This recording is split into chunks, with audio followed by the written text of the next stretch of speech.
Assalamualaikum warahmatullahi wabarakatuh. Hari ini kita masih lagi dalam tajuk sejarah kemerdekaan. Masih lagi dengan pejuang kemerdekaan. Pada minggu lepas kamu dah belajar 6 tokoh. Ya, pada minggu ini kamu akan belajar lagi, mengenal lagi 6 orang tokoh penting di sebalik kemerdekaan tanah Melayu. Objektifnya masih sama, murid dapat mengenal pasti tokoh perjuangan kemerdekaan dan sumbangannya. Saya harap kamu boleh dengar dengan jelas penerangan saya pada hari ini kerana ini adalah tokoh-tokoh penting di sebalik kemerdekaan tanah Melayu. Siapakah beliau? Tun Tan Cheng Lock, Tun Abdul Razak bin Datuk Husin, Datuk Abdul Wahab bin Toh Muda Abdul Aziz, Tun H. Ashley, Tun Witi Sambatan dan Tun Dr. Ismail bin Datuk Abdul Rahman. Tokoh-tokoh ini kalau di Kuala Lumpur dan Selangor serta Putrajaya biasanya mudah dikenal namanya di jalan-jalan raya dan juga di bangunan-bangunan utama. Ya, kerana sumbangan yang besar ini namanya diabadikan di jalan-jalan yang di bangunan utama di bandaraya. Ya, mari kita kenali dengan lebih dekat siapakah Tun Tan Cheng Lock. Beliau merupakan Presiden AMCJA ya, pada tahun 1945. Kamu boleh rujuk nota pada buku teks muka surat 78 dan 79. Beliau juga merupakan Presiden MCA dan berjaya membawa MCA bergabung dengan UMNO. MCA ni apa? MCA ni ialah parti kaum Cina di Tanah Melayu. Kenapa ada kaum Cina di Tanah Melayu? Kerana mereka diambil menjadi imigran yang melombong biji-biji timah di Kuala Lumpur dengan Yap Ahloi, Puak Gihin dan Haisan. Ingat kita pernah belajar bila dah lama duduk di Tanah Melayu, mereka berada di sini, mereka membentuk parti dan bergabung dengan parti UMNO. UMNO ini adalah parti orang-orang Melayu, parti Melayu. Dan dua-dua parti ini membentuk parti perikatan. Apakah parti perikatan? Sekarang dikenal sebagai Barisan Nasional. Sekarang dikenal sebagai Parti Barisan Nasional. Ingat, Tun Tan Cheng Lock. Kedua, Tun Abdul Razak bin Datuk Husin. Beliau merupakan ahli rombongan kemerdekaan Persekutuan Tanah Melayu di London. PTM ni apa? Persekutuan Tanah Melayu ni Malaysia lah. Sebelum ni dikenal sebagai Persekutuan Tanah Melayu. Sebelum dapat nama Malaysia, Persekutuan Tanah Melayu. Tun Abdul Razak juga memperkenalkan Penyata Razak. Apakah Penyata Razak? Ini sistem pendidikan kamu pada hari ini. Ada sekolah kebangsaan, sekolah jenis kebangsaan Cina, sekolah jenis kebangsaan Tamil. Bermula daripada Penyata Razak. Beliau juga merupakan timbalan Perdana Menteri Persekutuan Tanah Melayu pada 1957. Siapakah Perdana Menteri pada ketika itu? Tunku Abdul Rahman. Jadi timbalannya ialah Tun Abdul Razak. Beliau menjadikan bahasa Melayu sebagai bahasa pengantar. Apa itu bahasa pengantar? Kamu nak cakap kena guna bahasa Melayu, kena lulus SPM bahasa Melayu. Ya, mengajar menggunakan bahasa Melayu. Di sekolah guna bahasa Melayu, surat-surat guna bahasa Melayu. Signboard bahasa Melayu, semua papan tanda, segala-galanya di Tanah Melayu ni, di Malaysia ini kita gunakan bahasa Melayu. Inilah tokohnya yang berjaya membawa bahasa Melayu sebagai bahasa pengantar utama di Malaysia. Satu lagi soalan bonus. Siapakah Tun Abdul Razak? Ada kaitannya dengan masa kini. Beliau merupakan bapa kepada mantan Perdana Menteri kita, Datuk Seri Najib bin Tun Abdul Razak. Ingat ya, ini juga fakta penting.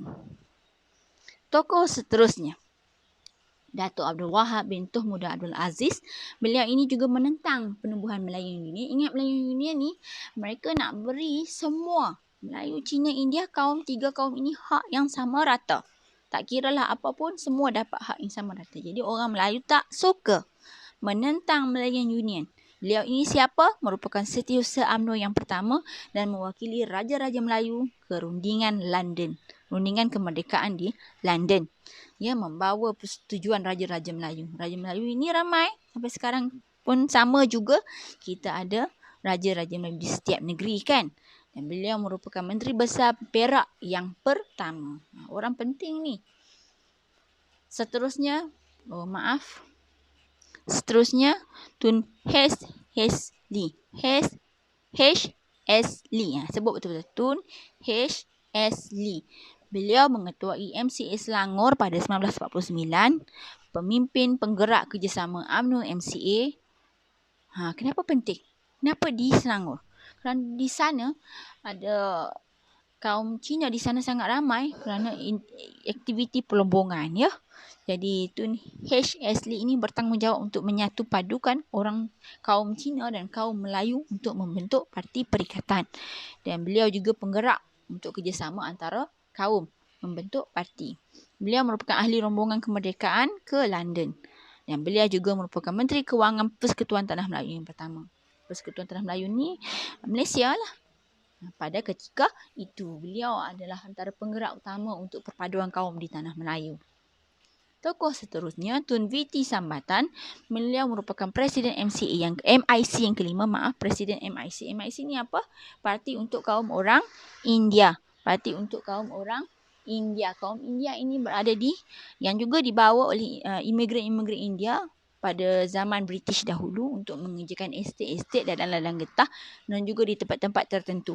Mereka ini telah tinggal di Tanah Melayu. Ya, ingat, apabila perang dunia berakhir, imigran ini tidak dibawa pulang.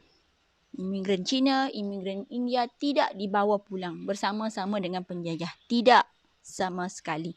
Mereka tinggal di Tanah Melayu. Jadi apa nak buat dengan mereka ini? Kita berbincang menubuhkan parti.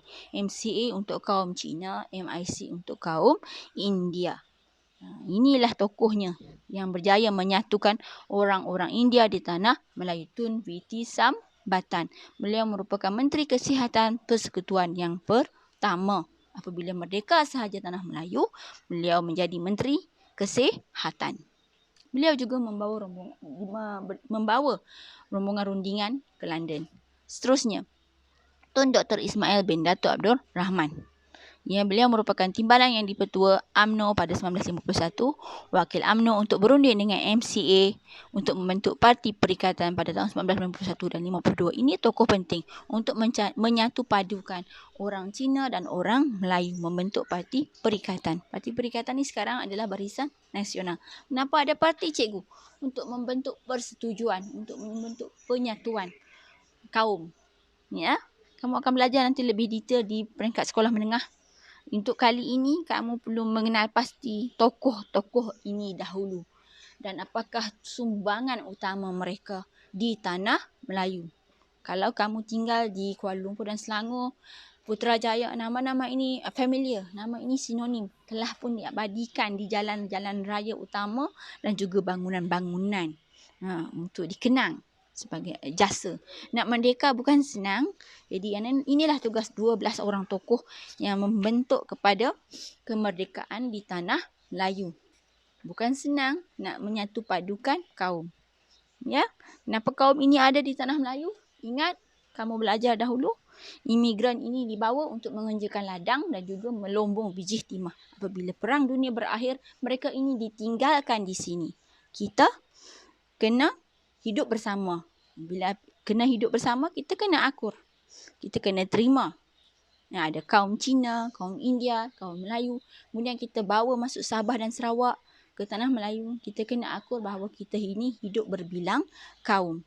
Kamu pun sama. Nanti kamu besar, kamu akan jumpa kaum-kaum lain. Kamu akan hidup dengan orang lain.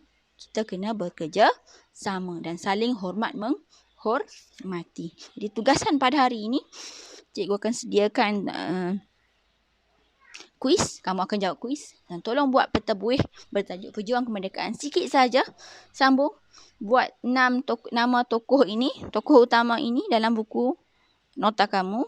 Dan tolong baca muka surat 78 dan 79 sebelum jawab kuis. Tolong baca dahulu baru boleh jawab kuis. Sebab tokoh ini kamu kurang arif. Kamu kena rujuk dulu buku teks baru kamu boleh jawab. Tolong jawab soalan kuis cikgu. Baru kamu boleh faham. Kamu dengar untuk kefahaman, kamu jawab untuk kamu jelas. Kamu dapat fakta tu. Itu sahaja untuk hari ini. Sekian. Assalamualaikum warahmatullahi wabarakatuh.